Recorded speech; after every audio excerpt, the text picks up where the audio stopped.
Bom, pessoal, vamos começar então. Já temos aí uns minutinhos para todo mundo chegar. À medida que o pessoal chegar aí também, vão pegando já iniciado, mas não é um grande problema.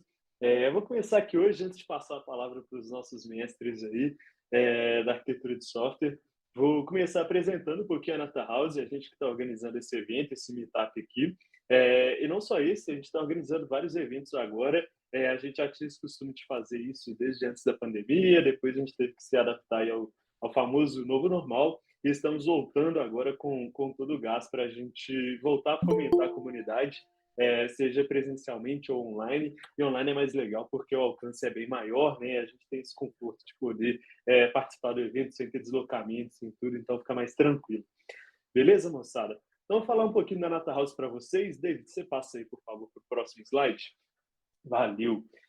A Nata House é uma software house aqui de Belo Horizonte. Nós nascemos em BH, mas hoje a gente já tem pessoas trabalhando pela Nata no Brasil todo. Então, essa galera aí da foto não é só de BH. A gente já tem uma cobertura de todo o território nacional aí. É muito bacana poder trabalhar remotamente com essa galera. Nós somos especialistas no ecossistema JavaScript, e a gente decidiu ser especialista para não ser necessariamente generalista e ter um ambiente de muito mais crescimento baseado nesse ecossistema. Então, a gente é fã aí do JavaScript, a gente vai falar um pouco disso hoje também, mas os conceitos são aplicáveis para qualquer tecnologia aí. E a gente gosta de atuar no modelo de parceria com as empresas que a gente atende, porque o que a gente gosta, o que a gente tem orgulho mesmo é de ver as empresas crescendo junto com a gente. Então, o objetivo é criar mesmo uma parceria, não ser só um serviço, não ser só um fornecedor. A gente é mesmo parceiro dos nossos clientes, isso é bem legal. E a gente trabalha com empresas tanto nacionais quanto internacionais, então a gente está com bastante orgulho do que a gente tem feito aí. E basicamente essa é a Nata House, virada para fora, né? Mas virada para dentro, a gente também tem uma preocupação muito grande de construir um time muito forte, com pessoas muito talentosas, pessoas que têm uma sinergia bacana e que estão alinhadas com uma cultura bem legal que a gente vem construindo aí já nesses quase 6 anos de caminhada. Beleza, moçada? Então a gente continua aí organizando os eventos, fomentando bastante a comunidade. Então ajudem a gente nessa, compartilhem os eventos, acompanhem a gente nas redes sociais para ver o calendário, quais são os próximos, os temas. Compartilha com a galera que vocês sabem que vão gostar dos eventos, vão gostar de participar. São eventos gratuitos, a gente organiza pela preocupação mesmo em fomentar a comunidade. A gente quer aumentar a nossa egrégora aqui de pessoas que querem compartilhar conhecimento, querem crescer juntas. Então ajudem a gente nessa aí, por favor, compartilhem também, chamem os amigos, chamem os colegas de trabalho, quem vocês sabem que vão se interessar pelos temas que a gente está trabalhando aqui. E também fiquem à vontade para sugerir temas, para trazer novas possibilidades aqui para a gente, porque o nosso objetivo é continuar expandindo isso pela comunidade, pelas pessoas. Beleza? Passa mais um slide aí, por favor, David. Agora eu vou passar a palavra para essas duas feras aí que estão com a gente já há bastante tempo. São os nossos tech leads, o Rafa Oliveira e o David Faria. Eles que vão puxar o tema hoje, o nosso meetup. A gente vai ter também um Slido, não sei se vocês estão familiarizados com o Slido, mas é um sitezinho para vocês mandarem as perguntas. Então, para a gente não atrapalhar os meninos aí durante a apresentação, não interromper, prefiro mandar as perguntas pelo slide, que aí fica tudo centralizado lá, fácil da gente gerenciar o que já foi respondido, o que não foi. Evitem mandar no chat, mas se sentirem confortáveis, podem mandar também. Talvez a gente não consiga responder se a gente não vê ela aqui ou se ela passar entre outras mensagens. No slide a gente vai priorizar ali as respostas para a gente garantir que todas vão ser respondidas. Beleza? Então, eu passo a palavra aí. Ao longo do Meetup, eu mando de novo esse link aí para as pessoas que entrarem depois. Mas passo a palavra agora aí para o David e para o Rafa iniciarem o nosso assunto. Valeu, moçada. Valeu aí, André. Primeiramente, boa noite aí para todo mundo. Obrigado aí pela presença de todos, né, de terem tirado um tempinho aí para acompanhar aqui a gente. E aí, fazendo uma breve introdução aí sobre quem sou eu, né? Então, sou Rafael de Oliveira, trabalho aqui na Nata House, sou tech lead aqui, né? Faço parte aí do time de engenharia. Tenho 23 anos, sou casado já, recém-formado em sistemas de informação, fiz curso técnico lá pelo Cefet, né? E sou um cara aí que gosta muito de tecnologia, que curte muito estudar, né, essas coisas aí, desse nosso mundo imenso de TI. curto muito futebol também, então aí vai para o infinito, né? Mas basicamente esse sou eu. Opa, boa noite, pessoal. Primeiramente aí, obrigado pela participação de todos, sejam bem-vindos. Eu atuo aí junto com o Rafa como Tech Lead, faço parte da equipe de engenharia. Tenho já um tempinho legal aí na área de tecnologia, sou formado em ciência da computação, casado também, acho que eu sou o vovô aqui da Nata, paulista, mas atualmente aqui moro em Minas. E a gente vai abrir o evento aqui, trocar uma ideia, vai ser muito bacana. Bom, qual que é o tema de hoje, né, do nosso evento? Hoje a gente vai falar de desafios e soluções na arquitetura de software de sistemas. Então, vamos tentar descomplicar um pouco aí a arquitetura de software, trazer um pouco aí da nossa vivência, vai ser um papo muito bacana. Então, abrindo aí nosso evento, vamos trazer o primeiro tema aqui, né? O que é arquitetura de software? Trazendo aí para o lado mais do conceito, confesso aí que eu fiz algumas pesquisas, esse tema aqui ele é bem abrangente, mas eu concordo aqui com esse conceito aqui sobre arquitetura, né? Que a arquitetura de software pode ser definida como a organização fundamental de um sistema, seus componentes, as relações entre eles e o ambiente que guia seu design e evolução. Então, para a gente tentar aqui exemplificar alguns pontos sobre arquitetura, eu queria trazer agora uma abordagem mais encamada, né? Porque esse conceito talvez fique um pouco mais amplo, mais aberto, e arquitetura de software a gente vai entender que a gente consegue conversar em várias camadas, em vários pontos, né? Então, seguindo aqui, pessoal, eu queria tentar exemplificar um pouco ali como que eu enxergo ali um pouco sobre a arquitetura de software em várias camadas, né? Olhando aqui, a gente poderia fazer um evento aqui, uma apresentação falando de arquitetura de software focado nessa camada de código, né? E aí, o que eu poderia trazer aqui para a arquitetura de software a nível de código?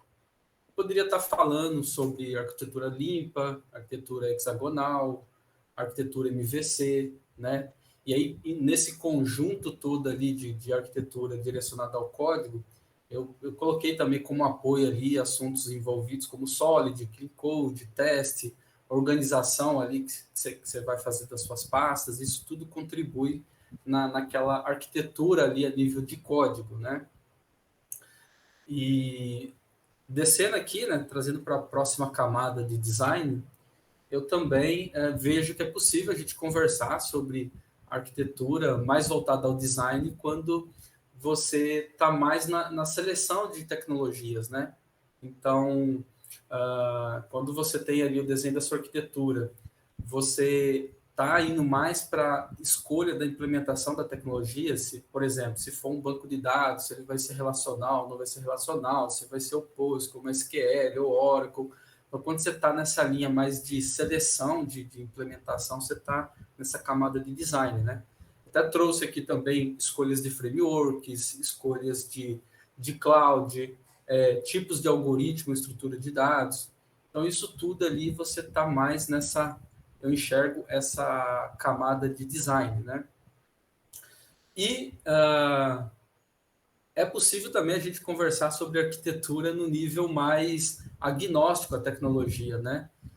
Se a gente for trazer ali para uma imagem visual da arquitetura, geralmente a gente tem ali nosso back-end, aí você vai ter um local para guardar as informações do banco de dados, você vai ter um local para guardar objetos como imagem, fotos. Então, em nenhum momento aqui eu precisei falar qual tecnologia eu vou usar, mas eu já estou organizando a arquitetura em componentes e eles vão se conversar depois, né? Então, back-end, se você tiver um processo de upload, download de arquivos, de certa forma você vai interagir com o storage. Então, a gente consegue também falar de arquitetura de software nesse nível, né? Mas a nível de componente, né? Como eles vão se conversar.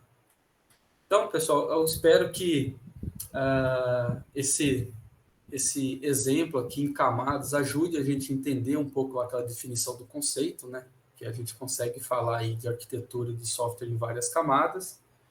E seguindo aqui, pessoal, eu gostaria também de fazer um alinhamento de expectativa com vocês. Qual que é a proposta aqui do nosso evento hoje, né? O que a gente gostaria de transmitir aqui como mensagem. E a ideia é que hoje a gente tem essa troca de ideias mesmo, e essa troca de ideia a gente vai trazer muito aprendizados que a gente teve aqui em projetos, no nosso dia a dia, coisas que a gente colocou no campo de batalha e testou, e a gente gostaria de compartilhar isso com vocês. Outro ponto é falar mesmo ali sobre os conceitos, sobre a arquitetura de software, sobre a atuação do arquiteto. Acho que é importante também ali no nosso dia a dia a gente identificar quem é o arquiteto, o que ele faz. Então, a gente vai trazer um pouquinho dessa visão também. A gente vai ter aí um segundo bloco com o Rafa, onde a gente vai trazer variáveis, fatores que vão auxiliar em uma boa tomada de decisão ali na arquitetura, o que está em jogo, o que você tem que avaliar ali, isso vai ser muito bacana. E também uma reflexão, né, dos impactos que as decisões na arquitetura vai gerar no seu projeto. Então, a proposta é que a gente transmita essa mensagem, né, e a gente saia daqui com mais clareza, com maior entendimento ali de como tomar boas decisões na arquitetura de software, né? Da mesma forma, pessoal, eu gostaria de alinhar o que não é aqui essa apresentação hoje, né? A gente não vai, no caso aqui, mostrar uma implementação de código, né?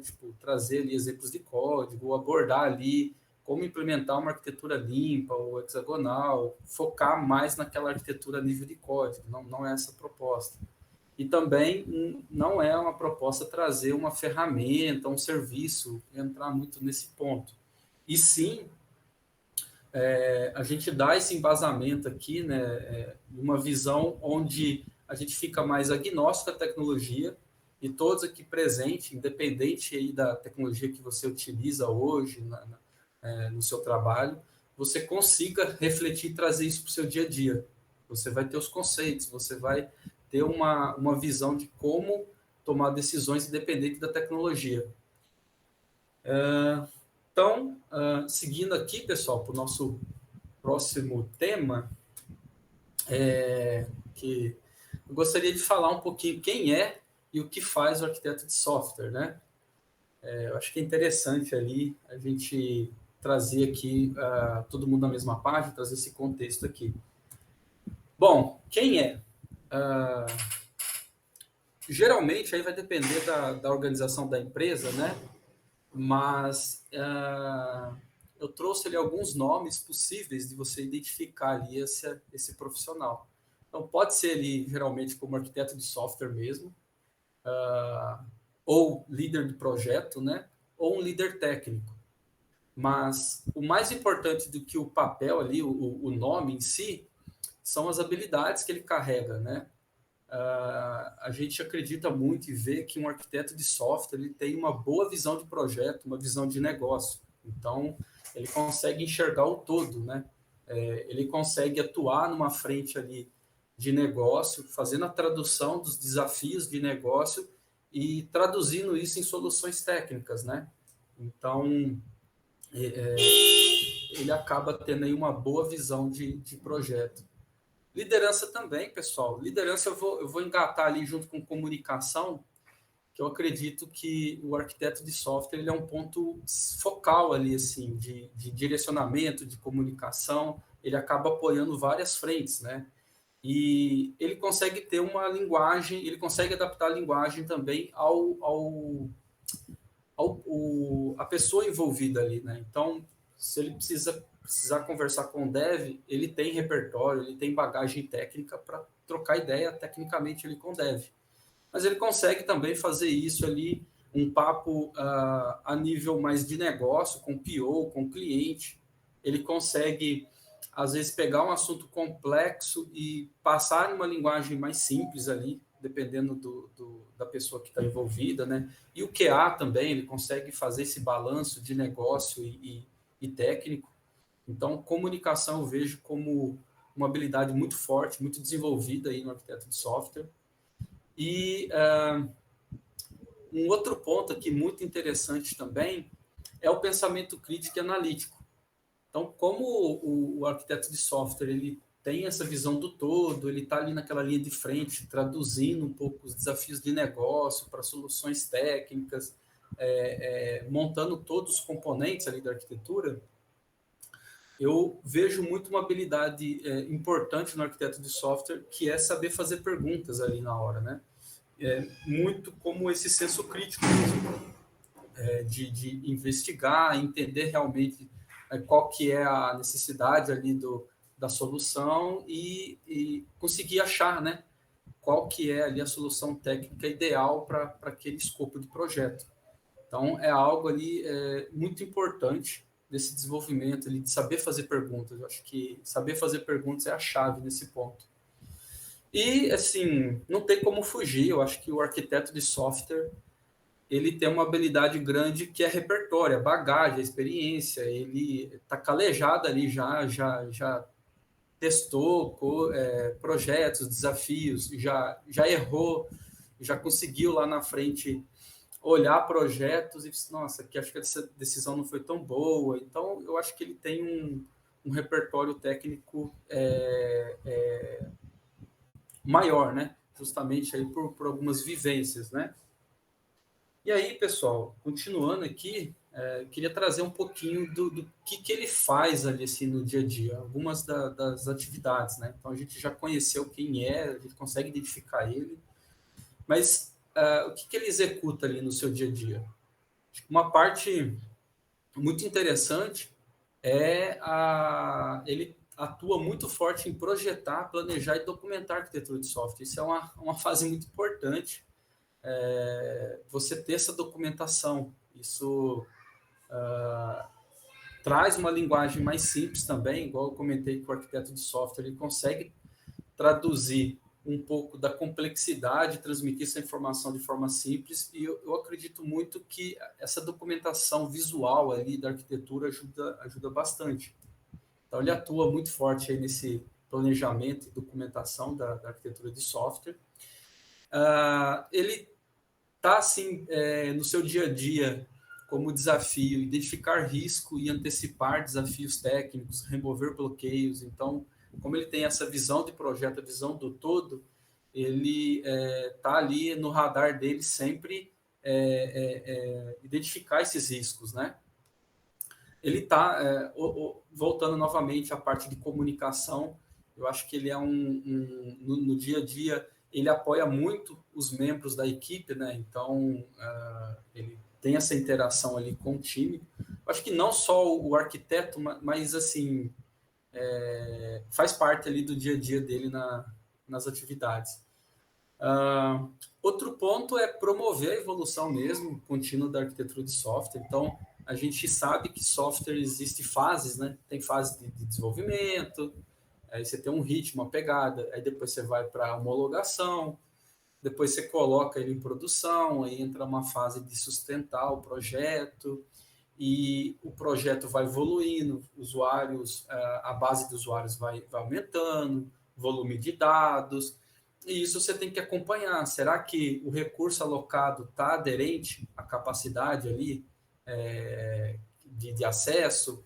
Eu preciso aumentar algum recurso, eu preciso colocar alguma camada de cache. Então, ele está ali acompanhando e promovendo a evolução da arquitetura conforme o projeto vai ganhando tração, vai evoluindo. Então, faz parte aí da atuação do arquiteto de software monitorar, né? Acompanhar essa evolução. Também, por ele ter esse repertório técnico, ele tem uma atuação ali de direcionamento, de orientação para a equipe de desenvolvimento, né? Então, está ali acompanhando boas práticas, padrões de desenvolvimento. Então, por ele já ter passado por alguns desafios, ele consegue antecipar risco, né? Já trocar essa ideia ali com a equipe de desenvolvimento e direcionar melhor algumas práticas, né? E a todo momento ali ele está tomando decisões importantes que impactam ali alguns pilares da arquitetura de software, né? Como qualidade, escalabilidade, desempenho, segurança. Então, ele está no radar dele ali sempre tomar essas decisões e ver o impacto nesses pilares, né? Bom, pessoal, seguindo aqui agora, né? Acho que a gente conseguiu dar um contexto aqui. Eu gostaria de fazer uma pausa aqui para a gente trocar uma ideia agora, fazer perguntas. Mas antes da gente ir para as perguntas, eu queria reforçar novamente aqui, para quem não conhece a Nata, você pode até fazer aí a leitura do QR Code, acessar ali as redes sociais da Nata, Instagram, LinkedIn, blog, tem muito artigo interessante ali da nossa área, então fique à vontade para conhecer a Nata e acompanhar os eventos, né? E está aberto aí para a gente responder algumas perguntas. Alguma pergunta já no slide, pessoal? Tem um aqui, David. Posso ler lá para você? Opa, por gentileza. Show demais. A pergunta é o seguinte: é possível ser um arquiteto de software sem ter programado antes?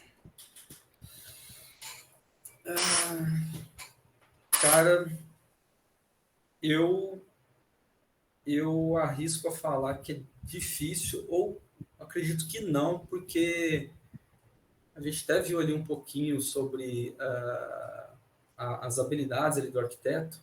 Ele tem ali um repertório técnico já considerável, e para isso você tem que ter vivenciado um pouco ali do mundo real, de ter programado, de ter sentido as dores, de entender, quando você for conversar com o dev, quais são as dificuldades. Então, eu acho difícil, se você não ter passado um pouco por esses processos, você conseguir conectar essas informações mesmo, de ponta a ponta ali da arquitetura, das camadas, de tudo, aonde pode dar ruim, né? Então, eu arrisco a falar que eu não acredito muito, assim, que é possível, não.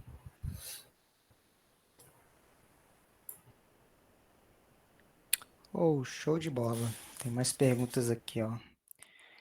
Qual a relação de design patterns e arquitetura de software? Qual a relação de design patterns e arquitetura de software? Bom, design patterns, você tem padrões ali de projetos, né? Formas de resolver um problema.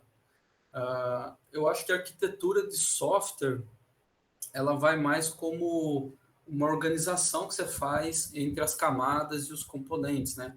Se eu puder trazer um exemplo mais na prática ali, talvez de back-end, a gente tem ali, né, arquitetura MVC, ou arquitetura limpa, hexagonal. Você tem bem definidos ali camadas, né, como que esses componentes vão se conversar. E padrões de projetos é mais uma forma de como você implementa eles, né? Uma factory, um singleton. Então, eu acho que está muito nesse âmbito da forma de você implementar, né? E não a arquitetura em si. Ele apoia, tá no conjunto, mas eu vejo diferente. Muito bom. Tem mais uma aqui também, perguntando se programação orientada a objetos é uma arquitetura de software. Eu acho que está mais como uma metodologia, tipo, igual estruturado, funcional. É uma forma de você programar, né? Você escolher aí esse padrão. Então, acho que se você escolher ali uma arquitetura, usar Solid, alguma coisa, você pode usar a programação orientada a objeto como um apoio para implementar aquilo, mas é um método, né? Uma forma de você programar ali. Massa demais. Tem uma outra aqui também, perguntando se a arquitetura de software é o mesmo que organização de pastas.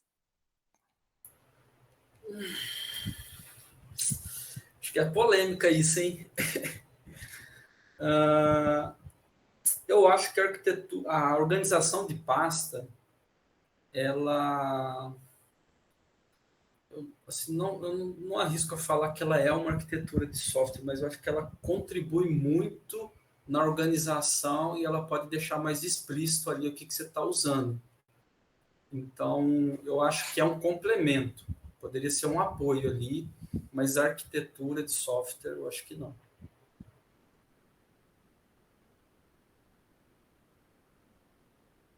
O pessoal tá mandando aí que essa pergunta é polêmica no chat, né, velho? Ó, as perguntas tá bombando aqui, velho. Deixa eu ler outra aqui. Bora lá, pessoal. Então, que Ó, bom. Então, qual o impacto tem um projeto profissional quando não se preocupa com a arquitetura? ou talvez eu vou antecipar um pouco aqui a nossa dinâmica, mas se você não, assim, acho que a gente vai entender um pouquinho melhor aqui, seguindo a apresentação, o que está envolvido, né? Mas isso pode dificultar depois manutenção, desempenho. Se você não compreender bem ali a expectativa, o escopo, a complexidade, alguns fatores, time, custo, você pode pagar caro lá na frente, né? O software não vai ser escalável, não vai ser fácil de estender, evoluir. Então, acho que o impacto tá nesse sentido. Se você não entender ali a dimensão dele, é um software que vai morrer, você vai sustentar a longo prazo, é um MVP, o que que é? Você tem que conseguir pegar isso aí no início. Oh, muito bom. E aí também o cara complementou aqui no chat aquela pergunta anterior lá da organização de passos. Ele falou assim que gosta de pensar que a organização é um reflexo da arquitetura. Boa. Acho que complementa mesmo e pode dar. Você olhando ali como está organizado as pastas, já pode te dar uma percepção, né, da arquitetura que está sendo utilizada. Uhum. Legal, legal. Deixa eu ler aqui mais pergunta, velho. Não para de chegar, não. O dia a dia de um arquiteto de software é voltado mais para algo conceitual, realização de desenhos e padrões que serão seguidos, ou tem bastante mão na massa? Legal essa pergunta. Eu acho que pode ter um pouco ali do viés da empresa que você está envolvido, né? Mas talvez trazendo um pouquinho aqui para a perspectiva da Nata, eu vejo que o arquiteto de software ele bota a mão na massa também. Então, sim, ele está ali naquela frente de conceito, documentação, planejar, mas por ele ter repertório e conhecimento técnico, ele consegue codar no projeto e liderar ali, direcionar o time tranquilamente. Então, ele pode botar a mão na massa, sim. Show demais. Lê mais duas aqui rapidão, mais duas perguntinhas. É, Existe uma arquitetura específica que é melhor para escrever testes automatizados, por exemplo, MVC? Ou eu acho que sim. Tipo, eu vou trazer talvez as que está mais falada no momento, né? Eu sei que deu uma sugestão ali da arquitetura MVC, mas vou tentar trazer aqui um pouco para arquitetura limpa, hexagonal. Se você conseguir e trazer o Solid junto, né? Tem outras coisas envolvidas. Se você conseguir usar esses padrões onde você programa voltado à interface, elimina muito desacoplamento, você utiliza a responsabilidade única. Cara, isso tudo vai favorecer ali a sua vida, vai te facilitar para você testar. Então, sim, se você usar uma arquitetura e usar esses princípios, você não vai sofrer tanto para testar. Você vai ter isso bem mais definido ali, bem mais isolado, bem mais simples de testar. Oh, muito bom, velho. E aí a última pergunta que eu gostei dela aqui, ó, é qual é a melhor arquitetura do mundo, velho? Não é nem do Brasil ou de outro lugar, não, do mundo inteiro. Cara, eu acho que a melhor arquitetura Pensando aqui, eu acho que é aquela que está alinhada com o contexto no geral ali do projeto, né? Sei lá, se eu tenho uma startup, um MVP, às vezes eu tenho alguns fatores ali que determina que eu, em fazer um monolito, algo mais simples, eu vou garantir um sucesso maior daquele projeto. Então, eu acho que você conseguir compreender o desafio envolvido ali e achar a melhor arquitetura entre tempo, custo e expectativa ali, eu acho que é a melhor. Oh, massa demais, velho. Acho que acabaram aqui as perguntas, e aí, pessoal, se quiserem ir mandando mais aí, a gente vai ter outros momentos aqui também para conversar mais, né, para responder mais perguntas. Mas é isso. Vou compartilhar aqui, David, para me seguir. Posso? Opa, claro. Só confirmei, pessoal, se está tudo certinho. Vocês já estão vendo na apresentação do Rafa. Eu vou pausar aqui a minha. Deu bom aí? Já estou vendo aqui. Oh, muito massa. Então, dando continuidade aqui, pessoal. Então, só tentando fazer um compiladão aqui, um retrospecto do que a gente conversou ali nesse primeiro momento, né? Então, a gente tentou passar ali de forma ampla no que é arquitetura, né? Do conceito, e isso é um pouco mais abrangente, às vezes, igual o David trouxe, às vezes a gente está falando de arquitetura, a gente está falando de algo mais voltado para o design, para algo mais perto do código, mas também tem a arquitetura a nível de infraestrutura ali, de escolha de banco. Então, quando a gente fala arquitetura, geralmente é um bagulho ali meio amplo, a gente fica na dúvida, putz, o que realmente é arquitetura? A gente falou também sobre a questão do papel ali do arquiteto, né, do que ele faz, e um dos pontos que o David trouxe aí, que eu vou puxar o gancho aqui, é sobre a questão de tomada de decisão, né?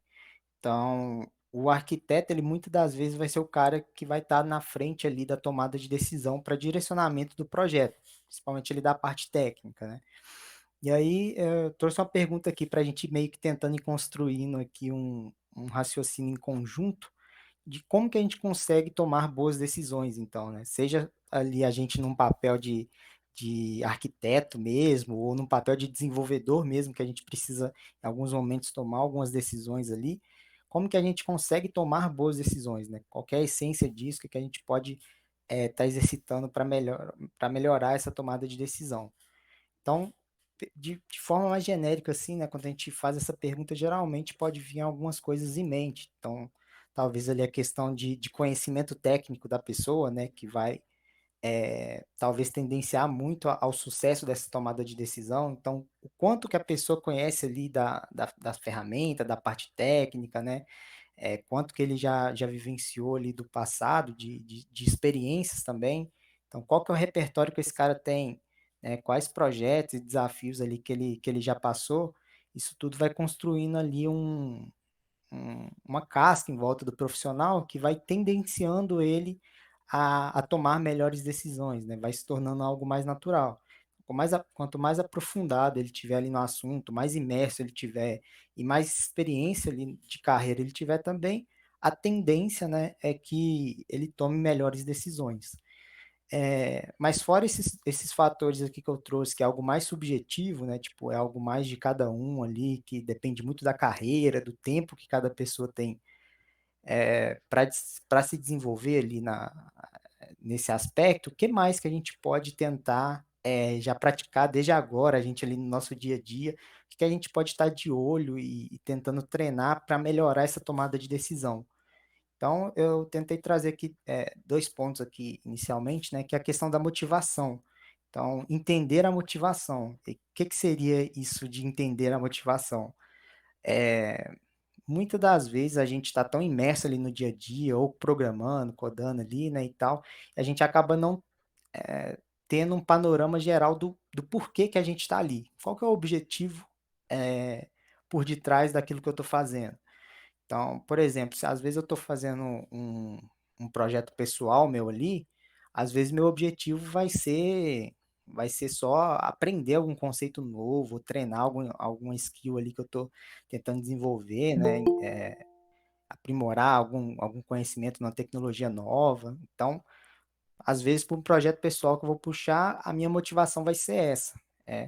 É, e às vezes, por exemplo, num cenário mais corporativo aí, né, de a gente trabalhando no dia a dia, às vezes o objetivo por detrás é outro, né? Muitas das vezes ali talvez é eu conseguir gerar retorno financeiro com aquele produto que eu estou criando, né? Então, às vezes você faz um investimento ali, né? A empresa faz um investimento ali para criar uma solução digital, e o que que ela espera no final das contas com aquilo? Ela espera ter retorno, ela espera que no futuro aí ela consiga ganhar dinheiro em cima disso, né? E como que ela vai conseguir ganhar esse dinheiro? Aí vai entrar uma série de fatores, né? Talvez conseguindo aumentar ali a base de usuários, né? Criando um sistema que seja fácil de usar, que tenha boa performance, enfim. Tem N fatores que podem contribuir ou não para o sucesso, mas entender a motivação por detrás do que você está fazendo ali, eu acredito que é muito importante para te guiar nessa tomada de decisão. E aí, além dessa parte de entender a motivação, eu queria também aqui passar em alguns outros fatores que eu enxergo que são importantes, né, que podem impactar ali dependendo do contexto que você está inserido. E aí eu dividi aqui em 3 macrogrupos, e aí vamos falar um pouquinho sobre cada um deles. Então, o primeiro fator aí que eu acho que é sempre bom a gente ficar de olho, né, quando a gente vai fazer uma tomada de decisão estratégica ali para o projeto, é a questão do tempo, né? E aí, tempo, eu tentei trazer alguns subtópicos aqui dentro de tempo para a gente refletir. Então, tipo, timing de mercado, né, é um desses pontos. Então, o que que seria esse timing de mercado? Muitas das vezes, alguns produtos eles precisam estar funcionando num determinado período para que faça sentido, né? Para pegar a tração necessária. Então, sei lá, se eu estou desenvolvendo um aplicativo ali da Copa do Mundo, cara, eu tenho que estar com esse aplicativo pronto rodando ali antes da Copa começar ou durante a Copa. Às vezes não faz sentido eu lançar o produto só depois que a Copa acabou. Então, tem essa questão de timing de mercado, né? Isso aí também pode, tentando trazer ali mais para o mundo de negócios, pode estar atrelado muito à parte de concorrência, né? Então, se eu sou um banco digital ali, eu estou vendo que meu concorrente tá que lança lá funcionalidade nova, tá lançando coisa lá de Pix novo. Cara, eu tenho que acompanhar esse ritmo, né? Senão eu vou ficar para trás ali, eu vou perder cliente. Então, tá de olho nessa questão de time de mercado é muito importante ali para essas tomadas de decisões que a gente vai fazer, né? Um outro ponto que o David até deu uma pincelada aí antes é a questão de vida útil do projeto. Então, muitas das vezes, os projetos não só têm data de início, mas às vezes eles já nascem com a data de fim também. Então, por exemplo, se eu estou criando um aplicativo ali que é só para divulgar um evento específico, né? Depois que acabar esse evento, o aplicativo vai morrer ali, não vai precisar mais ser usado. Às vezes minha prioridade vai ser diferente, né? O peso que eu tenho que dar ali para alguns fatores vai ser diferente de um projeto que eu estou planejando que ele dure por um longo período de tempo, né? Então, a vida útil do projeto ali pode te guiar a tomar decisões diferentes. Às vezes, nesse projeto que eu só vou desenvolver ali para usar num período de tempo, eu posso ter direcionamentos e focos ali diferentes. Então, tipo, às vezes num projeto desse eu não tenho que me preocupar tanto com manutenabilidade, né? Com flexibilidade ali do meu sistema, porque eu sei que ele não vai crescer, ele não vai ficar ali no mercado por muito tempo. E aí o mesmo vale para o contraponto, que é se eu estou desenvolvendo um sistema que a expectativa é que ele fique aí anos e décadas no mercado, né? Eu tenho que ter uma preocupação com essa parte de sustentação do produto, de manutenabilidade ali dele, né? Então, a vida útil do projeto aí é bem importante, né? Vai nos guiar ali para algumas tomadas de decisões, alguns direcionamentos do projeto também. Questão de prazo de entrega, e aí isso talvez está muito atrelado ali no nosso dia a dia, né? Quando a gente está codando alguma coisa, a gente sempre tem limite para fazer as coisas, né?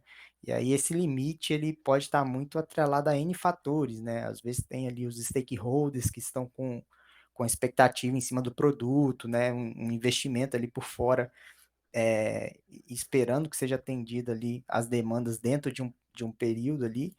Então, para minha tomada de decisão, eu tenho que estar de olho nessa questão de prazo, cara. Não adianta eu, tipo, a pensar numa solução ultra mega mirabolante, sendo que, tipo, essa solução não vai atender ali ao prazo que eu tô esperando, fazer as entregas, né? Então, é um fator aí muito importante. E esses pontos, eles acabam tendo um pouco de ligação entre eles, tá? Eu separei aqui mais para tentar dar um direcionamento, mas tem muita correlação também aqui entre os tópicos.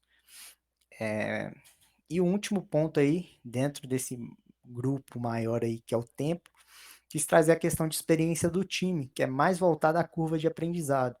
Então, sei lá, se eu tenho uma equipe que ela é muito especialista em uma coisa e eu tento propor algo novo ali, eu tenho que considerar o tempo que o time vai ter para aderir àquelas novas ferramentas, aqueles novos processos que eu estou propondo. Então, tem que pensar nessa curva de aprendizado, né?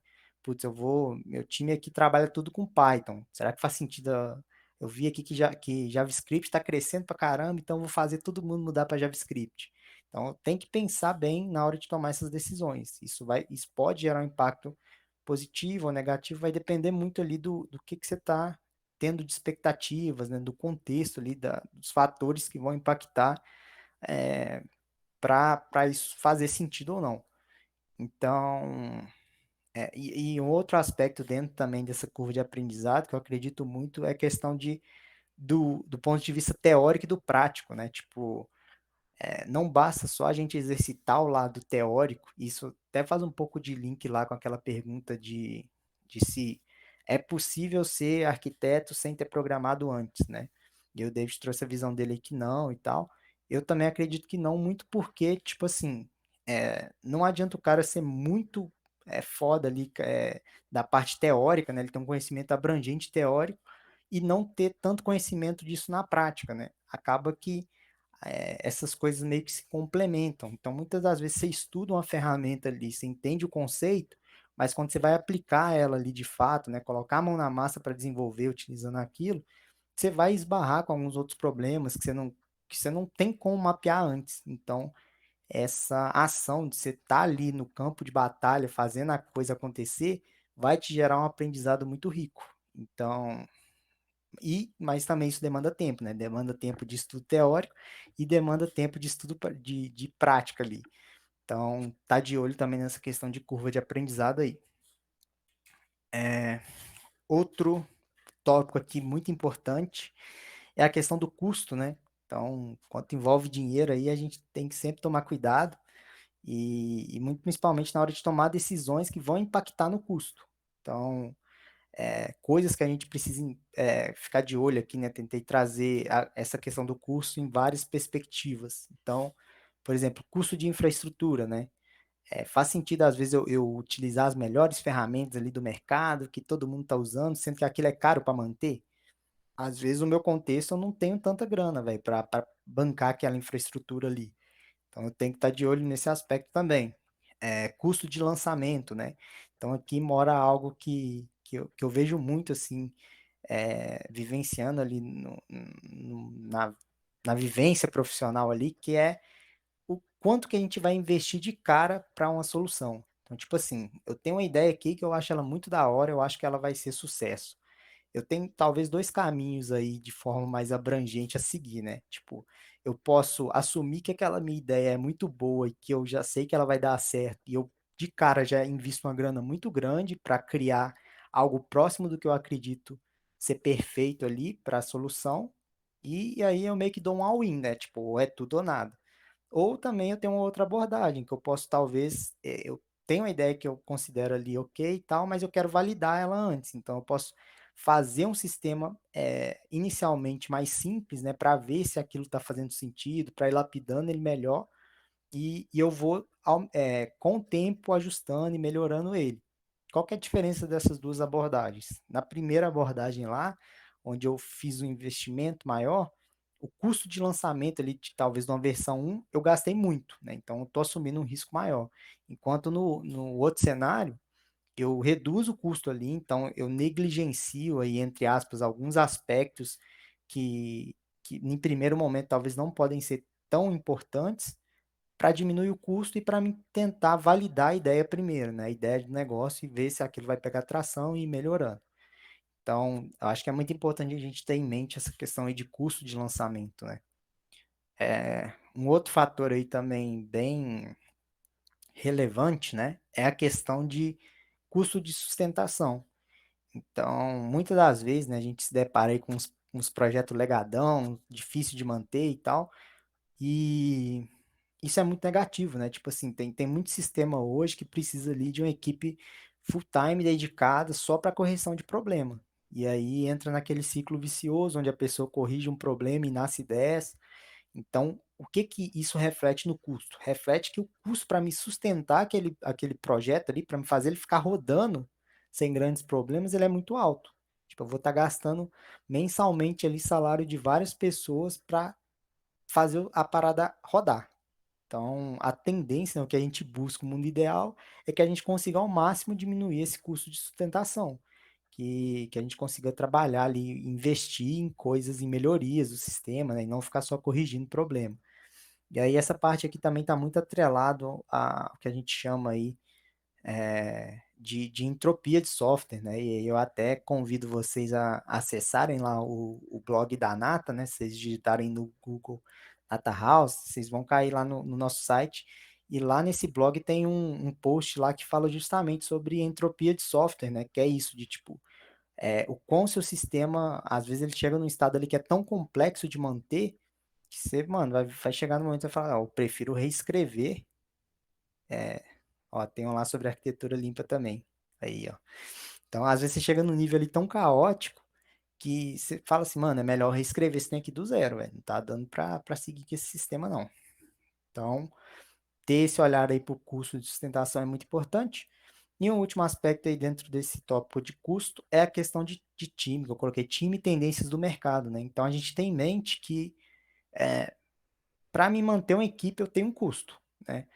E dependendo do tipo de profissional, das tendências do mercado, o custo dessa equipe vai ser maior ou menor. Então, ali dependendo da senioridade das pessoas, né? Ou das próprias tecnologias. Então, tipo, se eu tenho um sistema que é feito lá em COBOL, mano, se eu olhar para o mercado hoje, quantos profissionais que eu acho de COBOL qualificados? Como que eu vou pagar um salário para montar uma equipe que manja de COBOL? Então, é bom a gente estar de olho nas tendências do mercado para entender até mesmo como a gente pode montar a equipe ali, o custo que eu vou ter com isso, né? Então, um outro fator aí envolvendo custo também. E aí, o último grande tópico aí que eu queria trazer é a questão de requisitos. E aqui eu tentei abraçar tanto a parte de requisitos funcionais quanto requisitos não funcionais, né? Então, aspectos ali como segurança, por exemplo. Então, quando a gente bate o olho aqui em segurança, às vezes a gente pode falar, velho, isso aqui é besta, segurança é algo óbvio, né? Eu quero ter segurança no meu sistema, é isso. Mas aqui eu quis trazer uma visão não booleana, não tipo, ou o meu sistema é seguro ou não é. Eu queria trazer uma reflexão aqui da gente enxergar a segurança como uma escala, tipo assim, dependendo da necessidade do meu produto, eu posso gastar mais esforço ou menos com segurança. Então, alguns sistemas por si só, eles vão exigir um esforço ali, uma preocupação maior em segurança, né? Se eu estou falando lá de um sistema de banco e tal, cara, eu tenho que ter uma segurança muito boa, porque senão eu vou perder dinheiro lá dos meus usuários e aí vai dar ruim para todo mundo. E às vezes um outro projeto mais simples, eu não preciso ter uma preocupação tão grande com segurança, né? Não é 100% negligenciar 100%, mas é que a preocupação, o foco ali talvez não vai ser esse. E aí um outro fator aí também, questão de flexibilidade, escalabilidade, talvez colocarei também manutenabilidade, né? Então, o quanto que é importante meu software conseguir escalar, né? Qual que é o número de pessoas ali que eu quero abraçar, o que que eu espero ali de crescimento, né? Ali de adesão do meu produto no mercado, a questão de manutenabilidade, que a gente já comentou também, né? Então, quanto é fácil manter aquele produto, né? E aí atrelada a isso entra outros tópicos como performance, né? Então, alguns sistemas, por essência, eles vão exigir uma performance maior, velho. Então, sei lá, uma Netflix da vida, esses sistemas gigantescos aí, os caras, mano, cada milissegundo para eles vai gerar um impacto muito cabuloso. Então, a preocupação, o foco dos caras tem que ser altíssimo nesses aspectos. Às vezes, um sistema que a gente vai fazer aqui só para 10 pessoas usar, não precisa ter essa preocupação tão grande igual outros sistemas, né? E aí também um outro tópico aí para fechar essa parte de requisitos não funcionais, né, seria a integração com outros sistemas que eu também trouxe aí. Está um pouco ligado à capacidade ali que seu software tem de se conectar, de se comunicar com outros sistemas, né? Fazer integrações ali. E por último, que seria mais voltado a requisitos funcionais, é a questão do escopo. Então, tipo assim, alguns sistemas, por si só, né, a regra de negócio dele já é muito complexa. Você está mexendo ali com um sistema que calcula a melhor rota para fazer lá o negócio de logística, sei lá, véio. Às vezes você pega um sistema que é a essência dele, né, a regra de negócio dele já é complexa. Então, às vezes, as decisões técnicas que você vai tomar ali para montar sua arquitetura, você vai ter que pensar nisso. Putz, será que para esse contexto aqui onde eu tenho uma regra de negócio mais complexa, será que faz sentido eu botar ali uma arquitetura limpa para facilitar um DDD, trazer conceitos ali do Solid, ou não, velho? Será que o que que eu tenho que me preocupar? Então, isso vai depender. Às vezes, para um sistema mais simples ali, que é dois CRUD, será que faz sentido um sistema de dois CRUD eu implementar arquitetura limpa, né? E aí, às vezes entra naquela frase que o pessoal fala, né, velho? Às vezes você vai ter mais pasta no seu projeto do que arquivo. Então, será que eu vou estar ganhando, eu vou estar sendo produtivo nessas abordagens, né? Dependendo ali do contexto? Então, é bom a gente entender que cada escopo ali e cada regra de negócio vai exigir soluções diferentes, né? E aí, queria, antes de prosseguir aqui para a gente fazer uma dinâmicazinha, perguntar aqui para vocês, se vocês quiserem mandar aí até no chat. Sei que o Caran aí, o Mago, já mexeu com microserviços, o cara aí é brabo. Se eu perguntasse para vocês agora, velho, o que é melhor? Para a gente escolher aqui agora, chegar no consenso, o que é melhor, arquitetura monolítica ou arquitetura ali de microserviços? O que vocês responderiam, velho? Nenhum dos dois, né? Mas, se eu fosse responder isso para um cara que é novato, um júnior, eu falaria monolito. Tipo, de cara, para o cara não fazer a cagada de tentar fazer um microserviço sem necessidade. Massa, velho, massa. E aí, antes da gente tentar chegar num consenso aí, né? O Mago trouxe a opinião dele. Só dar um overview aqui rapidão no que é arquitetura monolítica aqui em microserviço, bem superficial mesmo, para se tiver alguém que não conhece. Então, qual que é a ideia ali da arquitetura monolítica, né? É uma arquitetura onde você vai ter meio que tudo do sistema junto, em um lugar só. Então, você vai ter um único código-fonte, né? Vai trabalhar com um stack só. Então, vai ser o sistema ali desenvolvido em Python ou em JavaScript, né? Um stack. Então, algumas características aí do monolito. Geralmente, ele é mais fácil de desenvolver, implantar, né? Provavelmente, quando você começa a estudar ali programação, você vai nessa linha de primeiro criar as coisas tudo junto, né? Fica mais fácil de você visualizar ali o que está acontecendo. E aí um contraponto aí da arquitetura monolítica, talvez a questão de escalabilidade limitada, né? Então, pensa que você tem um sisteminha ali que ele faz cadastro de usuário e faz emissão de relatório. Se você, por algum acaso, você usa uma arquitetura monolítica e você tem problema de performance na emissão do relatório, por estar tudo junto ali misturado, né, você vai acabar impactando também o cadastro de usuários, porque você está gerando problema de gargalo de um lado, como está tudo junto, você vai estar impactando o outro lado também. E também um outro aspecto negativo, talvez, do monolito é a questão de autoacoplamento, né? Então, como as coisas estão tudo junto ali, elas acabam sendo muito interligadas, né? Então gera esse autoacoplamento. E aí, em contraponto aí do que seria a arquitetura de microserviços? Seria a gente começar a pensar em separar isso. Seria a gente começar a separar as coisas em pequenos serviços, onde cada serviço é autônomo. Então, nesse exemplo que eu dei ali do cadastro de usuário e do emissão de relatório, poderia criar um serviço para cada uma dessas coisas. Um serviço que vai ficar encarregado por cadastrar usuário e um outro serviço para emissão de relatório. E aí, cada um desses serviços, eles seriam totalmente independentes, seriam tipo projetos diferentes. Então, eu ganho algumas coisas, né, quando eu separo os projetos. Eu ganho a possibilidade de trabalhar ali, por exemplo, com vários stacks. Então, eu posso desenvolver um em Python, outro em JavaScript. eu ganho a capacidade de conseguir escalar ele separadamente. Então, se eu estou tendo problema na edição de relatório, velho, eu não preciso mexer no cadastro de usuário. Eu escalo, seja horizontalmente ou verticalmente, qualquer forma, eu escalo a emissão de relatório. Eu resolvo o problema lá onde que ele está. E uma coisa não vai impactar a outra. Se, por exemplo, o sistema de emissão de relatório cair, o sistema de cadastro vai continuar de pé. Um não vai impactar o outro ali. E aí, talvez o contraponto, né, do microserviço é o quê? Você traz muito mais complexidade ali para o código, né, para a gestão de dependências. Como você começa a ter as coisas separadas, você vai precisar ter bons contratos ali de comunicação para garantir que quando você estiver rodando tudo junto, que as coisas vão funcionar bem. E aí você começa a trazer alguns outros problemas também que vêm junto a isso, né, dessa separação, que é, por exemplo, você começa a ter uma preocupação maior com rastreabilidade log, né? Então, mano, às vezes você quer saber qual usuário que emitiu o relatório, só que o relatório está de um lado, o usuário está do outro. Como é que eu sei? Como é que eu consigo contar essa história? Como é que eu consigo é, ter uma rastreabilidade boa do meu sistema em essência? Então, acaba que aqui eu trouxe bem superficialmente o que que é um, o que que é outro, mas essencialmente o contraponto aqui do microserviço é que você vai adicionar complexidade na implementação ali, na sustentação também.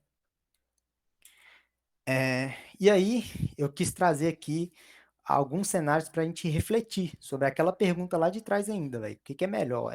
Arquitetura monolita ou monolítica ou de microserviços? E aí eu tentei trazer dois cenários aqui para a gente ir pensando e construindo aqui o raciocínio em conjunto. Então, trouxe dois contextos aqui. Então, uma startup e uma multinacional. E aí, aqui uma descrição, né? Ambas as empresas estão querendo desenvolver um sistema novo e estão na dúvida ali se eles devem utilizar a arquitetura de microserviço ou a arquitetura de monolítica. E aí, eu tentei trazer aqueles mesmos tópicos que a gente discutiu lá atrás, né? Aqueles três macros ali, que é tempo, custo e requisitos. Então, como que às vezes a gente pode construir uma lógica ali para tomar uma boa decisão? Então, voltando ali para a startup, o que que seria, né? Uma descrição aí sobre o que que seria essa startup. Então, é uma empresa nova ali no mercado, que está ainda pegando tração, ela possui poucos funcionários, né? Então, é uma empresa nova aí, pequena, está começando agora. E aí eu trouxe essas barrinhas aí de tempo, por exemplo, custo, para a gente tentar representar qual que é a importância, qual que é a relevância, né? Qual que é o peso desses fatores para esse contexto. Então, por exemplo, o tempo aí, a barrinha tá no talo ali, tá cheia, 100%. O que que isso representa? Representa que para a startup o tempo é crucial. E aí por que que o tempo é crucial? Porque a empresa precisa imediatamente lançar o produto, pois está com boas perspectivas ali de crescimento e depende diretamente do sucesso desse sistema. Então os caras precisam lançar esse sistema o mais rápido possível para começar a ganhar grana. Então, tempo para eles é fundamental. Custo, né? Então a barrinha de custo aí também tá lá cheia ali, né? No 100%. Então, a empresa tem pouco investimento, precisa otimizar ao máximo os custos para conseguir pagar os funcionários, né? Então, tipo, os caras não têm grana, eles têm que economizar cada centavo ali para conseguir, né, alcançar os objetivos que eles estão precisando. Então, custo para os caras também, velho, é crítico. E aí entra os requisitos, né? E aqui talvez mais voltado para a questão lá dos requisitos não funcionais. Então, tipo, para essa empresa seria interessante o sistema ali ser projetado pensando em escalabilidade, segurança, manutenabilidade, tipo, é legal, mas o foco deles não é esse, velho. Tipo assim, se eles lançar um produto que não tem uma escalabilidade gigantesca ali, mas funciona e tá gerando receita, para os caras tá valendo, tá ligado? É isso, o foco deles é lançar isso logo para conseguir ganhar dinheiro. E aí, trazendo isso tudo, né? Esses aspectos, a gente pode tentar fazer um paralelo de quais seriam as vantagens do microserviço do monolito para esse contexto. Então, se a gente for olhar ali as vantagens do monolito, né? O que talvez seria? A gente talvez ganharia ali em custo e em tempo. Por quê? Porque no monolito, né, igual a gente comentou lá, ele é mais simples, ele tem uma complexidade menor do que microserviço, né? Microserviço você tem que ter uma preocupação maior com alguns aspectos, porque se você faz um microserviço mal feito, o custo ali de sustentação é 1000 vezes maior do que um monolito mal feito. Então, para esse sentido aqui, as vantagens do monolito seria muito ali voltado para o custo e para o tempo de desenvolvimento ali, talvez do MVP, né? Quais seriam as vantagens do microserviço? Então, talvez eles implementando ali com microserviço, eles ganhariam mais escalabilidade, mais performance, né? Talvez seriam mais coisas a longo prazo aí. E aí, tipo, tentando fazer esse paralelo, analisando o contexto, analisando as vantagens, a gente pode tender a chegar num consenso que, tipo, mano, para essa startup aqui, acho que faz mais sentido o monolito. Então, tipo, a gente pode tentar acreditar isso olhando as variáveis que a gente está olhando aqui. E aí, tipo, no mundo real, né? Eu acho legal a gente tentar fazer esse exercício. Aí é óbvio que não vai ser algo tão claro, né?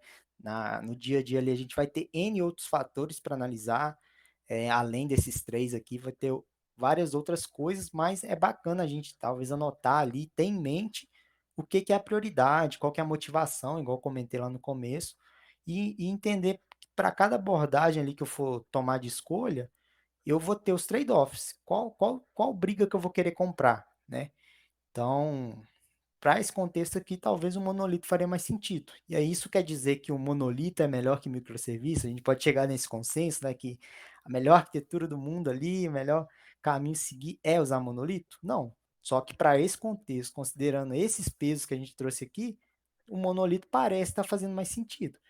E aí, tipo, muito do papel do arquiteto também, na hora de tomar essas decisões, vai partir do pressuposto que ele vai assumir riscos, véio. Às vezes, as duas opções podem não parecer 100% fit ali com o que a gente quer. E o arquiteto ele vai precisar tomar uma decisão. E às vezes essa decisão, né, ele vai ter que correr esse risco. Mas ele pode tentar, antes de escolher uma opção aleatória, tentar analisar o contexto dele ali, alguns fatores que podem direcionar para uma resposta mais efetiva. E aí aqui, só para a gente trazer o paralelo aqui da multinacional, né? Então, o que que seria a multinacional ali? Seria uma empresa que já está consolidada ali no mercado, que já tem um know-how muito grande em tecnologia, uma equipe multidisciplinar, né? Então, os caras têm várias squads ali com a galera que sabe várias tecnologias diferentes, tem a galera do Python, do JavaScript, de tudo, e os caras têm um tanto de funcionário ali, a multinacional. E aí aquelas mesmas barrinhas ali de prioridade trazendo para esse contexto. Então ali o tempo, por exemplo, diferente lá da startup, o tempo para os caras, velho, não é algo tipo 100% crítico. Tá ali no meio termo, né? Então, os caras, a descriçãozinha ali, né? Então, a empresa ali já possui outros produtos que eles precisam dar foco. Então, tipo, não existe uma urgência muito grande em lançar esse novo sistema. Então, mano, tipo, o tempo, óbvio que vai ser algo importante ali, a galera não vai poder falar, eu vou fazer esse sistema aqui em 20 anos, né? Tem limitações, todo projeto tem suas limitações, mas para esse contexto aqui, não é o mais crítico. Tipo assim, a galera lá já tem outro sistema rolando, outros sistemas que já estão gerando receita para eles, então seria bom ter esse sistema, mas não é a prioridade máxima aí deles. Questão de custo também. Então, a barreira dos caras ali já não está mais no talo igual lá no startup, né? E aí, por quê? Então, os caras acabou de receber um investimento milionário ali para investir na criação de soluções digitais. Então, os caras têm dinheiro, eles podem pensar ali estrategicamente como gastar isso. Então, não, diferente do outro cenário, né? Não é algo que, tipo assim, mano, você tem que contar cada centavo, tem que economizar cada real ali para as coisas acontecerem, que ele já tem uma folga maior, então não é tão prioridade o custo. E aí entra os requisitos. Então a empresa ali já possui um alto padrão de qualidade, né, nos seus sistemas, já atende um número enorme de usuários. Então esse novo sistema aí que eles estão querendo lançar, a perspectiva é que atinge um número muito grande de usuários. Então, por isso, a galera tem que ter uma preocupação altíssima ali com performance, segurança, tem que pensar nessa questão de facilidade de ser mantido também. Então, aqui a gente começa a enxergar que para multinacional, esses aspectos ali de performance e tal, são muito mais prioridades, né, para o contexto deles do que da startup. E aí, se a gente tentar pegar aqui o overview de novo, quais que seriam as vantagens aí do monolito para esse contexto? Talvez a simplicidade, né? A simplicidade do monolito ali, às vezes eles estão querendo lançar uma POC, testar uma ideia, talvez o monolito faça mais sentido nesse contexto. Mas quais seriam as vantagens do microserviço? principalmente a questão de escalabilidade, né? Pensando ali na questão deles terem que atender um alto número de usuários, né? Que é uma empresa mais consolidada no mercado, performance. Essa questão que eu coloquei também de tempo e equipe, né? Está muito relacionada àquilo que eu comentei de stacks diferentes. Então, como o microserviço ele te dá a possibilidade de trabalhar com diferentes frentes ali, com tecnologias diferentes, talvez para uma multinacional faça muito sentido. Tipo assim, eles têm funcionários especialistas com conhecimentos diferentes, vários squads. Às vezes eu consigo ter mais produtividade se eu quebrar meu sistemão em pequenos serviços e aí eu tá com um serviço para cada squad. E aí, tipo, eu posso ter uma squad lá fazendo um microserviço em JavaScript, o outro em Python. Às vezes eu ganho mais produtividade que eu vou estar desenvolvendo tudo em paralelo. Então, para esse caso, às vezes o tempo pode ser um fator positivo aí, né, para o microserviço atrelado a essa contextualização. E aí, de novo, tipo, a gente pode tentar aqui chegar num consenso que, para esse contexto, talvez faça mais sentido o microserviço do que o monolito, porque a gente já analisou ali alguns fatores. Então, meio que era essa que é a dinâmica que eu queria fazer, tentar provocar esse questionamento aí em todos vocês, né, da gente tentar, seja qualquer decisão que a gente for tomar, tá? Não precisa necessariamente ser tipo arquitetura, monolito, microserviço. Às vezes é uma decisão tipo assim, velho, eu vou usar a libx ou a liby, eu vou usar o TypeRM, eu vou usar o Prisma, eu vou usar o padrão tal ou outro padrão. Tipo assim, qualquer decisão técnica você vai cair nesse mesmo contexto aqui, que é você precisa primeiro entender os trade-offs ali de cada abordagem e olhar para o seu contexto. Tipo assim, para o meu contexto, o que, que é a prioridade? Às vezes é o tempo, então eu tenho que ver se essa escolha que eu estou tomando está atrelada, né? Está indo em direção a poupar tempo ali. Então, acho que era isso aqui tudo que eu queria trazer. Vamos fazer mais uma pausa aí de 10 minutinhos aí para perguntas, né? Se vocês tiverem alguma pergunta.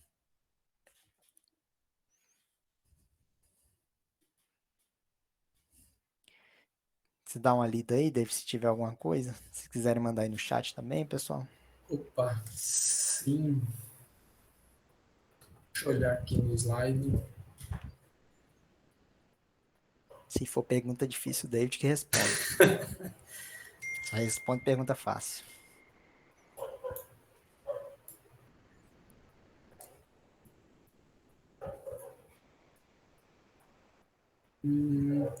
Deixa eu olhar aqui. Só retomar aqui de qual. Ah, tá. Tem uma aqui de 11 minutos atrás. Como eu uso, como o uso do cluster thread Node.js pode auxiliar em escalabilidade e performance no microserviço e monolito? Vai lá, David, pergunta pra você, velho.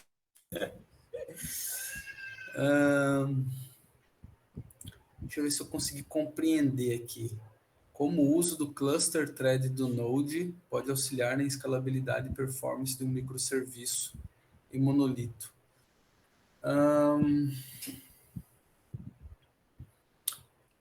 Pessoal, estou pensando aqui como que eu poderia responder essa pergunta, mas eu sei que tem, assim, a linguagem Node ali, a gente tem a vantagem do processo não bloqueante, isso realmente traz uma boa performance ali para a linguagem, né? Eu acredito que seja mais nesse sentido mesmo. O Node favoreceria ali esse uso desse mecanismo dele para escala e performance. Talvez nesse contexto aqui, tipo, não tem uma diferenciação, né, de você usar essa estratégia no microserviço e monolito. Tipo assim, essencialmente, microserviço e monolito, eles vão ter características diferentes, né? Então, igual eu comentei ali no monolito, geralmente você está falando ali de uma codebase única, de de não ter essa questão de quebra ali do seu sistema em vários pedaços, mas isso não quer dizer que você não pode usar essa questão aí das threads ali do Node num monolito, do mesmo jeito que você também não é limitado a usar esse microserviço. Você vai precisar analisar ali o que você quer atingir usando, né, esse ferramental aí e entender se faz sentido ali para o contexto, né? Mas, essencialmente, tipo assim, não tem uma diferenciação, pelo menos eu não enxergo uma diferenciação de, vou usar isso no microserviço ou no monolito, né? Eu acho que o caminho é o inverso. Primeiro você entende o que que você quer resolver e aí você escolhe uma abordagem que faça mais sentido para aquilo.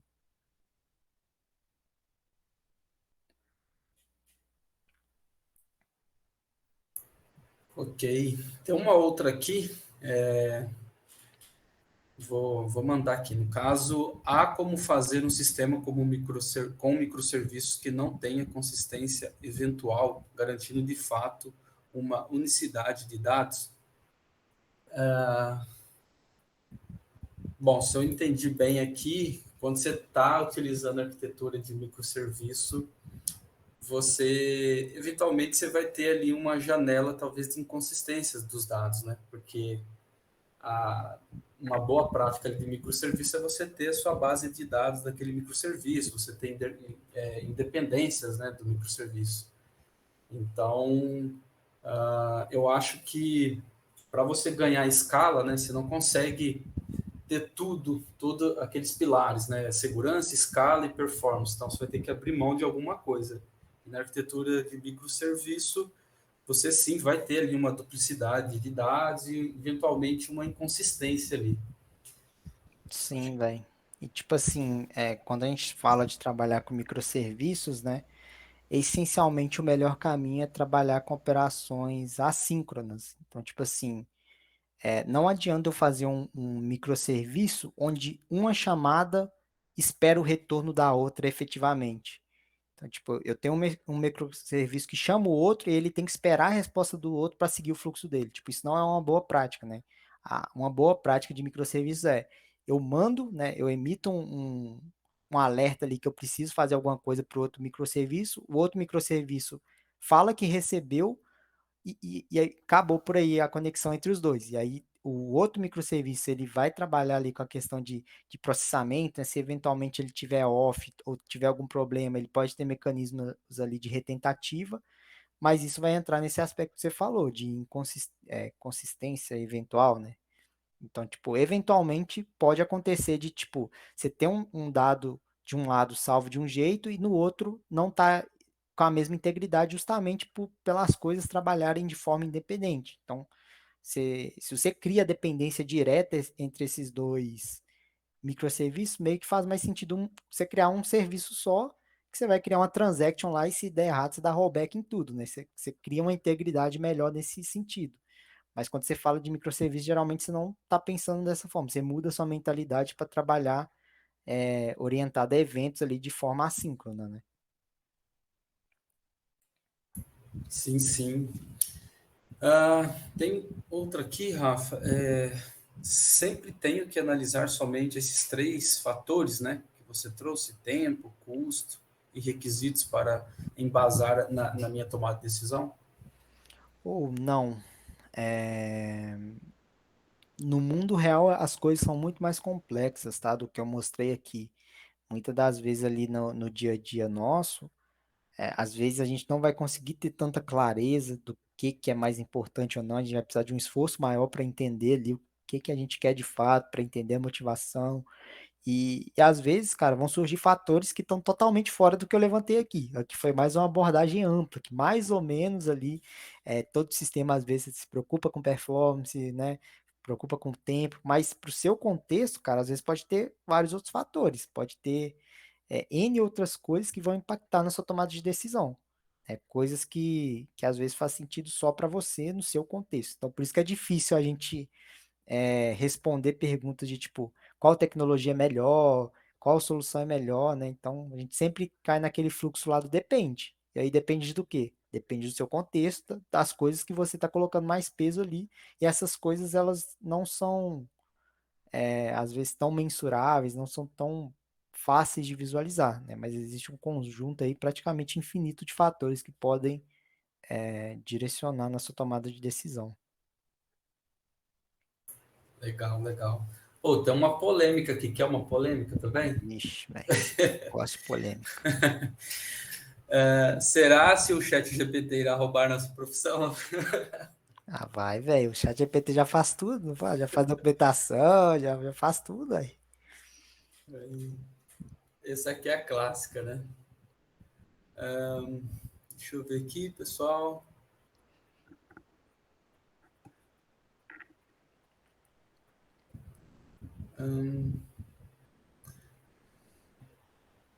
Tem uma aqui, acho que foi mais uma sequência, né? Qual o critério de separação de regra de negócio em uma arquitetura com microserviços? Dê exemplos, se possíveis. Como é que é? Qual o critério de separação de regra de negócio em uma arquitetura com microserviços? Dê exemplos, se possíveis. Se eu entendi bem aqui, tá? Vou falar que eu entendi. Acho que a ideia é qual os critérios que você utiliza ali de regra de negócio numa arquitetura de serviço, talvez para fazer a separação dos microserviços e tal, algo nesse sentido. Ou eu enxergo as coisas tipo assim, se a gente for pensar no mundo real, geralmente você passa por uma construção, tá? Você passa por uma evolução ali do produto. Então, tipo, geralmente você vai começar criando um monolito, e aí você vai chegar no momento que você vai esbarrar naquele problema que eu falei, tipo assim, mano, tá gargalando aqui meu monolito na hora de gerar relatório. Então, putz, aí qual que é a chavinha que vira? Putz, vão quebrar essa parte de emissão de relatório no microserviço. Então, você vai começando a entender como quebrar as coisas conforme necessidade, né? Geralmente é assim. Dificilmente você vai ter uma ideia de um sistema e você já vai saber exatamente quais vão ser ali os microserviços que você vai ter que quebrar, né? Eventualmente só se estiver refatorando alguma coisa, né? Se você já está refatorando, já tem um entendimento ali claro do negócio, talvez você vai ter essa clareza maior. Manda lá, Caramba. É mais um rapidão mesmo, para complementar o que você falou. Eu acho que até respondendo, não sei se foi essa pergunta propriamente, né, se eu entendi bem, mas eu gosto de pensar que o microserviço é um serviço único mesmo, ele faz uma coisa. Às vezes a gente tenta até pensar em colocar algumas coisas contextualizando, só que quando você contextualiza, você deixa de ser um microserviço, ele torna mais um módulo do que um microserviço. Então a ideia é que o microserviço ele seja uma coisa mesmo. Então eu tenho no meu fluxo lá de logística, por exemplo, com a criação de pedido. Então vou ter um microserviço que vai lidar com a criação de pedido. Então, ele vai lidar somente com aquilo. Ele é o microserviço. Então, depois da criação do pedido, eu tenho que mandar para o setor de vendas, sei lá, para algum outro local, né? Para, sei lá, inventário, qualquer coisa. Vai ter outro microserviço que vai ser o microserviço que vai lidar com essa parte do inventário, né? Seja para remover ou adicionar, enfim. Então, cada pequena unidade do fluxo de negócio, ele vai virar provavelmente um microserviço. Eu acho que eu penso mais ou menos assim. Não sei se é o melhor viés, mas é o que eu tenho visto, assim, que melhor funciona. E isso, inclusive, facilita muito o que foi dito aqui com relação a conseguir utilizar equipes diferentes, tecnologias diferentes, arquiteturas diferentes. Então, eu já me deparei muito com microserviços que era simplesmente 4, 5 arquivos o projeto. Era um arquivo de roteamento, como se fosse, digamos assim, um controller, uma rota, tinha um controller da vida, ou então já era direto o próprio serviço. Isso, serviços grandes, robustos, de aplicações mais robustas, coisas muito simples às vezes. Então, às vezes a gente acha que ele vai fazer uma coisa muito complexa com o microserviço. Acho que o complexo é mais, eu acho que o gerenciamento. A manutenção dele é mais simples, então se torna mais simples com o tempo, mas o gerenciamento acho que é um grande fator ali que para mim gera uma imensa complexidade. Mas a ideia é que o microserviço ele seja o mais simples possível, o mais adaptativo possível, né? Então, eu consigo resolver problemas. Isso aqui é melhor com Python, vamos fazer com Python, cara, dá de boa. Você vai ter um serviço de mensageria que vai estar lá agindo para você para poder fazer essas correspondências, né? E você vai, cada serviço vai agir da maneira como ele precisa, performaticamente, ou a regra de negócio conforme a sua tecnologia. Então, pode ser programação funcional, pode ser orientado a objetos, aí vai cada um que resolver melhor o problema. O grande lance do microserviço é esse, você consegue aplicar resoluções de problemas diferentes, de maneiras diferentes para cada situação. Muito massa, véio. Valeu aí pelo complemento. Muito legal. Boto fé. Pessoal, vamos... então, vou puxar aqui agora, continuidade aqui nos nossos temas. Vou compartilhar aqui a tela. Estão me ouvindo tudo certinho? Ok?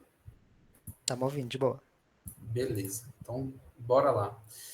Continuando aqui, pessoal, acho que deu para a gente trazer conceito, trazer um exemplo ali na prática de como você pode tomar boas decisões. E aí eu queria pedir um espaço aqui para vocês, assim, trazer opiniões nossas enviesadas de algumas práticas que a gente acredita que seja um caminho, né? Aí, se você, no seu dia a dia, com esse contexto que você recebeu, você enxergar possibilidades de atuar na sua arquitetura, a gente queria deixar algumas práticas que seria interessante ali para você começar a escalar, começar a trazer ali performance. Então, a gente vai passar aqui um pouquinho sobre isso. Aí, entrando aqui, né, como sugestões, é comum, às vezes, a gente ter ali um servidor, né, e a gente hospedar tudo, colocar tudo dentro dele, aplicação, banco de dados, a gente meio que usar um servidor e colocar tudo. Back, front, servidor web, banco. E não está errado isso, tá, pessoal?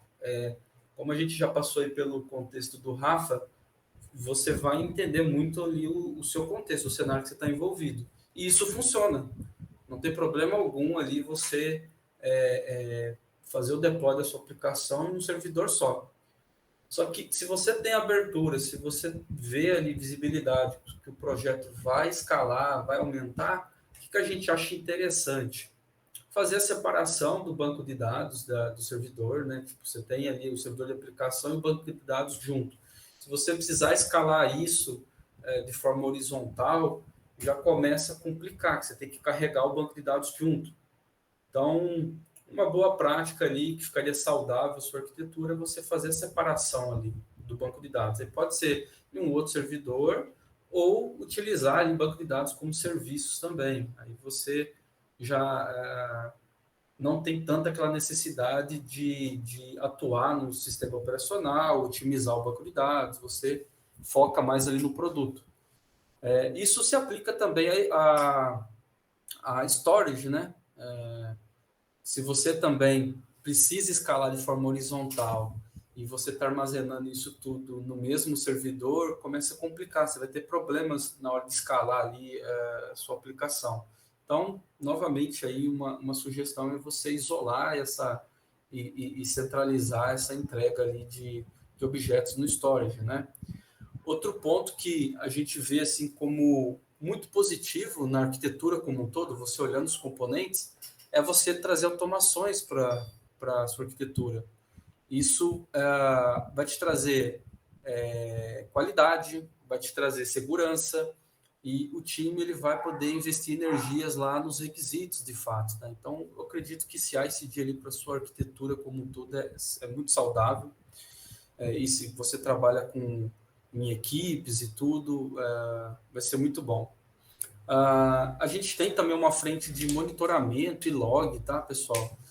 Você conseguir direcionar isso, deve ter visibilidade do que está acontecendo. E lembrando, a gente, quando tem um projeto, a gente tem ambiente de desenvolvimento, de homologação, de produção. Você não vai ficar estourando o erro lá na aplicação para o usuário do banco, né? Dados sensíveis, erros ali. Você vai dar uma mensagem mais amigável, mas você precisa estar acompanhando e estar monitorando o que está acontecendo. Então, a gente vê como um ponto bem saudável aí na arquitetura é você também ter uma forma de direcionar os logs e acompanhar e monitorar isso, né? E monitoramento pode entrar também como uso de recursos, CPU, memória, o quanto o seu banco de dados está crescendo. Então, acompanhar ali, você ter essas visibilidades é interessante. Eu deixei esses dois tópicos aqui também como serviço de cache, filas, mas no sentido que o seu sistema está crescendo, está aumentando o volume de dados, você, em algum momento, vai precisar adotar estratégias como cache, né? Lógico que você não vai desenvolver um software e já focar ali em performance de forma prematura, né? Você vai seguir algumas boas práticas, mas quando chegar ali nesse ponto, você vai fazer uma avaliação. Onde que está o gargalo? No código, é no banco, é no recurso de máquina, CPU, memória. O log vai te apoiar isso, às vezes monitoramento de quais são as requisições mais acessadas, qual que é o tempo, o peso. Então, isso aí vai te dar direcionamento, né? Para utilizar cache ou não. E filas também. Às vezes você pode ter um processo ali que ele é muito utilizado no sistema e ele acaba comprometendo sua aplicação como um todo. Será que não é saudável trazer uma estratégia de fila e estabilizar o recurso ali que está sendo utilizado com certo volume? A gente vê ali que para infraestrutura como serviço seria uma boa seguir essas bases, né? Para o back-end também, pessoal, gostaria de deixar aqui uma visão nossa que a gente vê ali com bons olhos o empacotamento do seu back-end em imagens, né? E depois você vai poder rodar isso em containers. E trazendo aí, talvez um dos mais famosos, Docker, a gente vê que você ganha uma certa flexibilidade para poder escalar isso de forma horizontal e usar o serviço que você escolher, né? Desde que aquele serviço rode containers, né? Você vai ter opções e flexibilidade. E o ponto importante aqui você pode começar com o seu monolito. A ideia é que você já comece pensando no formato stateless, né? De você não guardar informações ali dentro do seu back-end. Até porque a proposta de containers, para você escalar horizontalmente ou não, é você poder criar várias imagens e distribuir, balancear a carga e, tipo, não importa se derrubou, subiu quantos containers, você não tem dependência ali dentro do seu container, da sua imagem, né? Outro ponto, assim, que a gente falou muito de arquitetura monolito e microserviço, seria esses princípios, as boas práticas de arquitetura limpa, hexagonal, sólido, clean code, testes automatizados, linter, formatter. Por que eu quis trazer isso? Porque mesmo se você começou com um monolito e você sentiu um ponto, opa, agora está gargalando uma aplicação, tem necessidade de extrair, fazer alguma estratégia de estrangulamento, de monolito, separar esse serviço, se você já seguiu essas boas práticas, você vai não vai estar com um acoplamento tão forte, você vai conseguir, não é que é simples, mas você vai conseguir desacoplar esse serviço ali do monolito. Então, a gente acredita aí como uma boa sugestão de arquitetura a nível de código, seguir esses princípios, tá? Para front-end, o que a gente gosta, que a gente já testou e faz muito sentido? Hoje a gente tem algumas frentes ali, né, no front-end, trazendo mais para o nosso universo aqui, mas se aplica a Angular, a Vue, mas a gente tem ali o processo de build, né, do nosso front-end e a gente precisa entregar isso. Você tem aquela estratégia tradicional de montar um servidor web, um Apache, um Nginx e fornecer isso, mas hoje eu vejo que a gente tem opções interessantes, escaláveis, onde você bota uma camada ali do CDN, faz uma entrega com alta performance, segurança e cache. Então, eu acho que você acaba tirando aquela responsabilidade de gerenciar o servidor, configurar tudo aquilo e entregar como serviço e ganhar escala. Então, dando aí uma sugestão, já tem vários serviços hoje, né, que fornecem isso e é uma boa, funciona muito bem. Certificados também, né? Hoje acho que praticamente nem sei se vai para produção alguma coisa sem HTTPS, mas hoje a gente tem serviços que automatiza a renovação de certificados e tal, então aí você já nascer já com publicar ali em produção sua aplicação com certificado é muito bom. E tem uma outra frente, pessoal, que eu vejo assim, na linha ali de front-end, a gente pode ter aqueles sistemas mais tradicionais, SPA, back-office e tal, mas existem desafios de negócio onde você precisa ter performance, indexação, SEO. Então, assim, hoje a gente tem no nosso ecossistema, trazendo um pouco aí para o React, poderia falar do Next.js, soluções onde você vai gerar escala, você vai conseguir colocar na plataforma ali da Vercel ou outra, e isso vai ter várias tecnologias envolvidas ali, né, para fazer essa entrega em escala e você também atender esse requisito de negócio, né? Nem tudo você vai criar um SPA lá e vai resolver o problema do cliente. Às vezes o cliente precisa desse recurso de indexação. Então, acho que está envolvido em front-end você analisar o contexto, né, reforçando o que a gente já falou, e conseguir traduzir o desafio técnico e qual que é o desafio de negócio numa solução técnica que vai atender melhor aquele desafio. E aí, pessoal, também, se você curtiu aqui o evento e se identificou com esse universo aí da arquitetura de software, pô, eu quero seguir esse caminho, eu quero ter uma visão mais ampla, eu quero conhecer sistema de ponta a ponta, o que a gente poderia recomendar assim no dia a dia? A gente falou muito de repertório, experiência, a parte teórica com a parte prática. O que a gente acredita bastante aqui? De você vivenciar, né, com projetos em paralelos, assim, porque software você tem vários desafios, dependendo do escopo, você vai ter desafios que vai puxar mais para performance, vai ter desafios que você vai ter que interagir com filas. Então, você botar a mão nisso e criar esses cenários vai te ajudar, como arquiteto de software, ter essa visão ampla e tomar decisões, né? A gente falou de microserviços ali, deu um pouco de contexto, mas por que microserviço, assim, se a gente for colocar na balança, não é recomendado, você acha que para a grande maioria ali dos projetos e tal. Então, se você tentar criar uma solução de microserviço, você vai entender as dores, né? De gerenciar e comunicar esses serviços, como que eu armazeno esses dados, compartilho. Então, você gerar esse repertório vai te dar clareza também dos impactos, né? Quando você estiver avaliando lá aquelas variáveis. Ferramentas visuais, né, pessoal? A gente falou muito que o arquiteto ele desenha muito ali a arquitetura. Eu acho que é uma forma interessante de você ir consolidando esse repertório, de você conseguir também passar a mensagem de forma mais simples, né? Eu acho que faz muito sentido trabalhar aqui com ferramentas visuais e desenhar a arquitetura em si. E a mão na massa aqui, né? O arquiteto de software ele tem aquela visão de produto e de negócio. Então, assim, é interessante você conhecer desde a infra, repositórios, automações de repositórios, entrega, banco de dados, back-end, front. Você ter essa visão aqui, você vai conseguir entender melhor as decisões que você toma, onde que você pode resolver melhor aquele problema. Então, na geração de repertório ali, seria interessante você ter esse contato de forma de ponta a ponta, né, que a gente fala.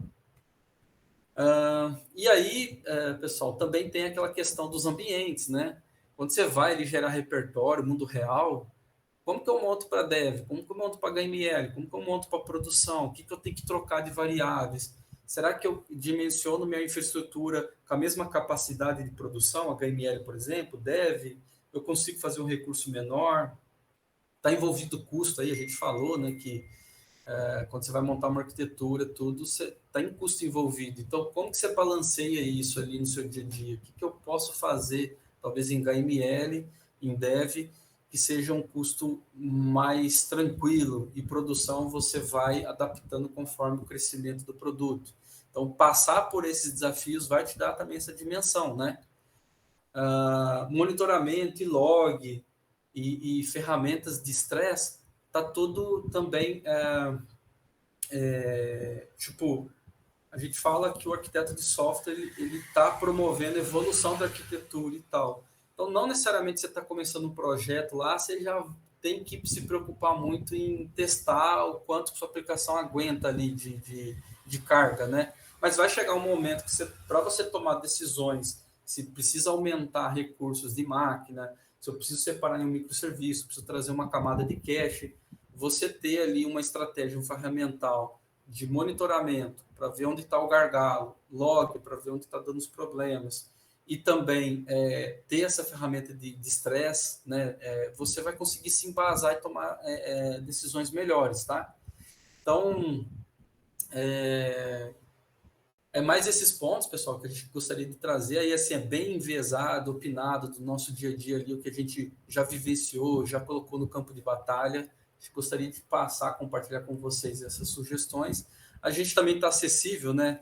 Eu e o Rafa, tem o blog da Nato, os canais, mas vocês podem acessar a gente ali no LinkedIn também, da Nato, vocês vão encontrar a gente. E para a gente ir para o finalmente aqui, pessoal, eu gostaria de compartilhar com vocês as datas, né, dos próximos eventos. Seria muito legal aí a participação de vocês e deixar aí disponível o calendário. Massa, massa, massa.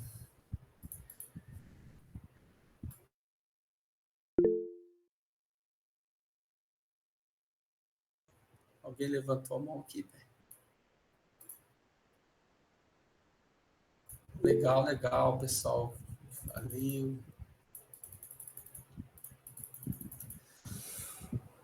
Maravilha.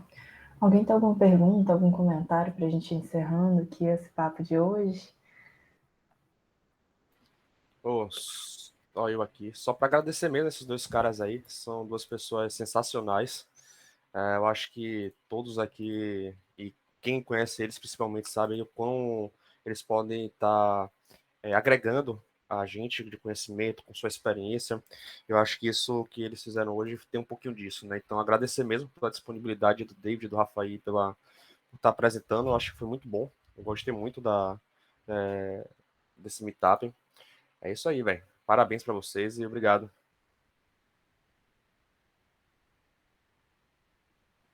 Deixem feedback, galera. Ai, o link deu ruim, peraí.